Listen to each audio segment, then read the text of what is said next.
Welcome to the Selling in the Motor Trade podcast in association with Simco Training. This is the weekly podcast where we share best practice, tips and ideas on how to sell more cars, improve your service department, and generally put more profit into your dealership or dealer group. I'm your host, Simon Bogert. Now, some of you probably already know me as Skippy. I want to start by saying thank you for taking the time to listen to this podcast.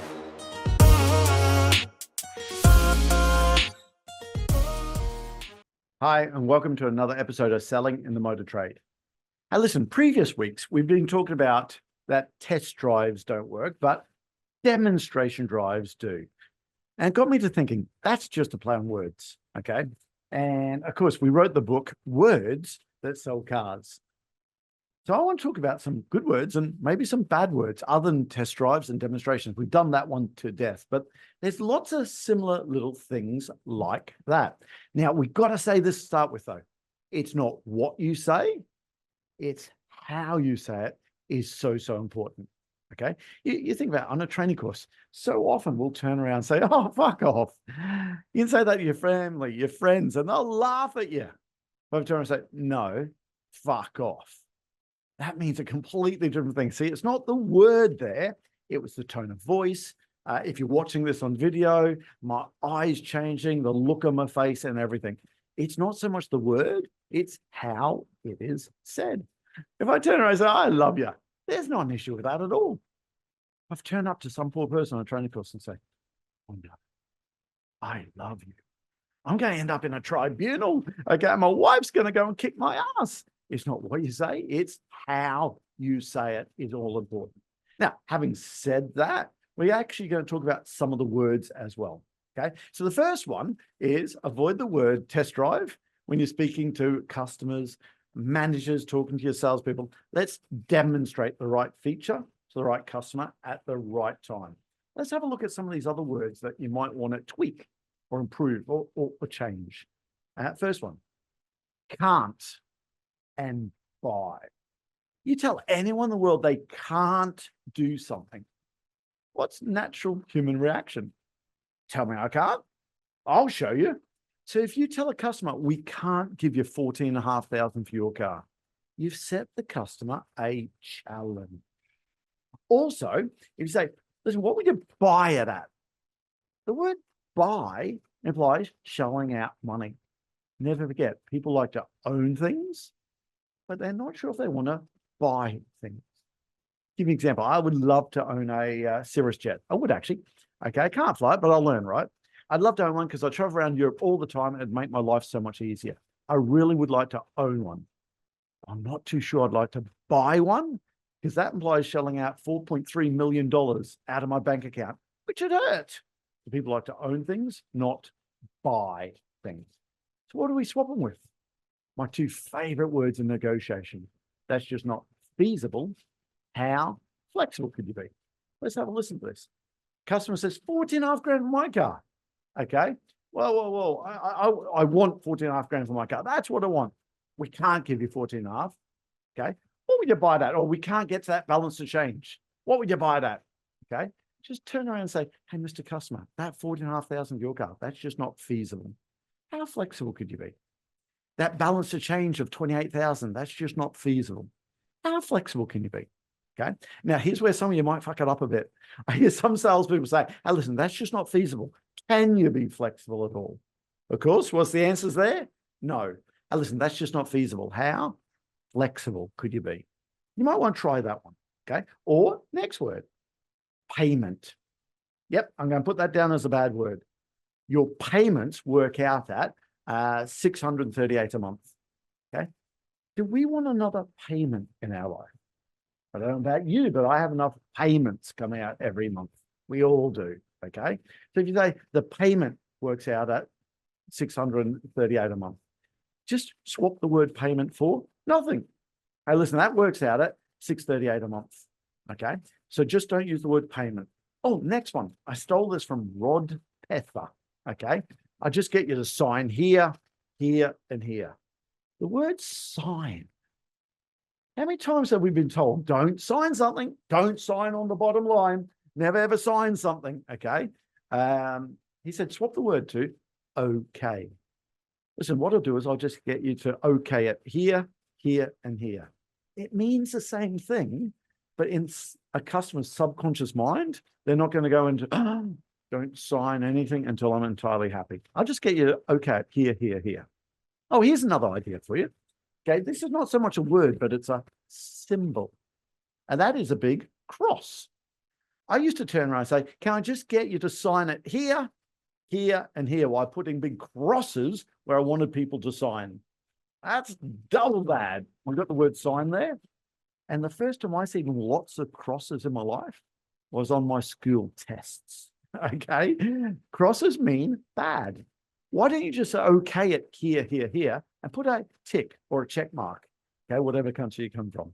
A little tick, okay, is good, positive. It's green. I get some people say, hey, listen, when we offer a deal, Simon, I use a green marker pen as well, because that means positive, green, go ahead. Cool. Okay, try it. See if it works for you. Okay. Another one here, discount. Listen, the price of the car is $68,000, but we'll give you a discount of X amount. Discount might devalue your brand. Okay. Let's just swap the word discount to saving. Okay. Now you might think, well, hold on, people want a discount. Yeah, they do. But let's not devalue, I should say, sorry, what your product or your service is. So let's just turn around and say, hey, listen, we'll give you a saving on that of X amount. Cool. There's a saving on that of $2,500, whatever it is on that service, that product you're selling. Now, listen to this. You're probably selling cars. Okay. And you give them $2,500 discount. We need a proper chat. We need to be holding on to that. But look at some of our negotiation stuff there. Hey, cheap.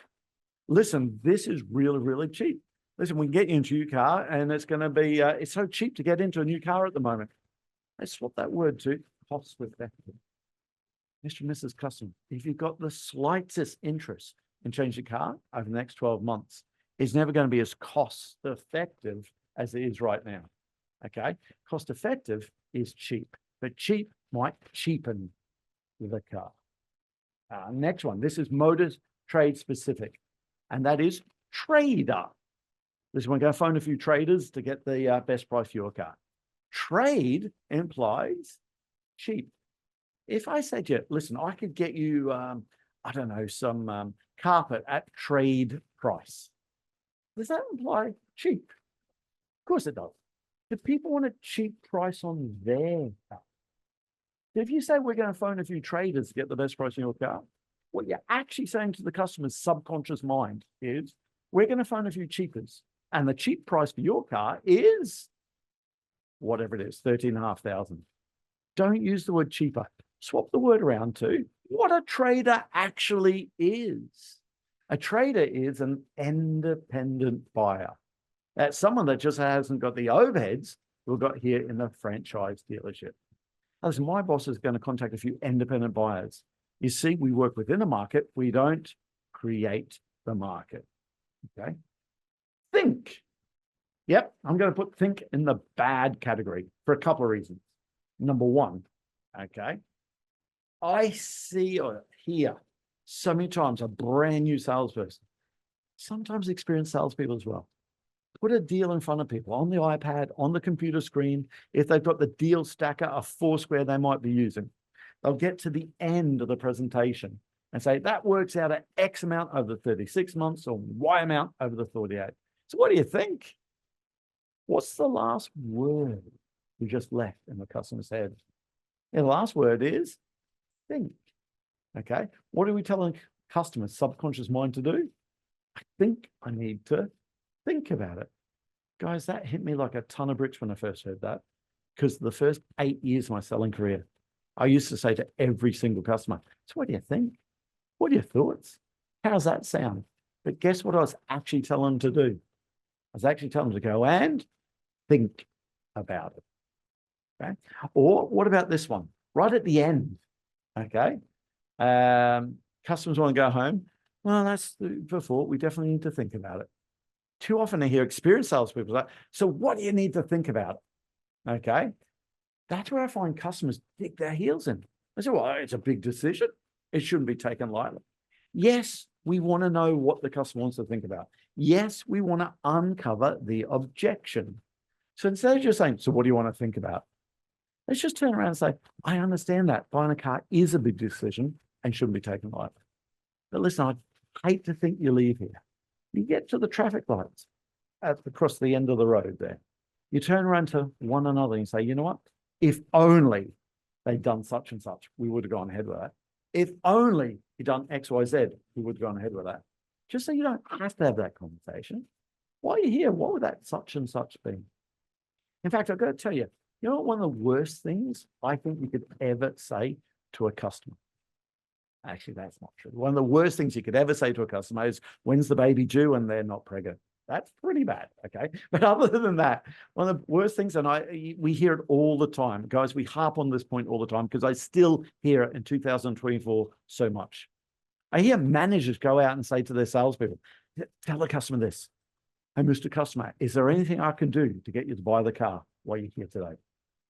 Right then, if you've been guilty of saying that, I know I was. Is there anything I can do to get you to buy the car while you're here today?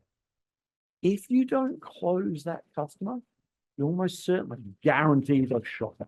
Let me tell you why. 3 issues I have with it. Number one, is there anything I can do to get you to buy the car while you're here today? We're using the word buy, which implies shoving out money. Okay. Number one, you use the word buy. Number two, desperation comes out. Okay. And I'm at the age, I'm a 50-year-old man now. Back in my single days, if any of them, your colleague, I know you weren't, but if you've seen that person, if I was desperate in that nightclub situation, it never worked. When you went out, okay, on the night out to try and find love, okay, if you were desperate, it's ugly. People can smell desperation in a road to a relationship and selling cars just as easy. So is there anything I can do to get you to buy the car while you're here today? That desperation comes out. And people give you a silly figure.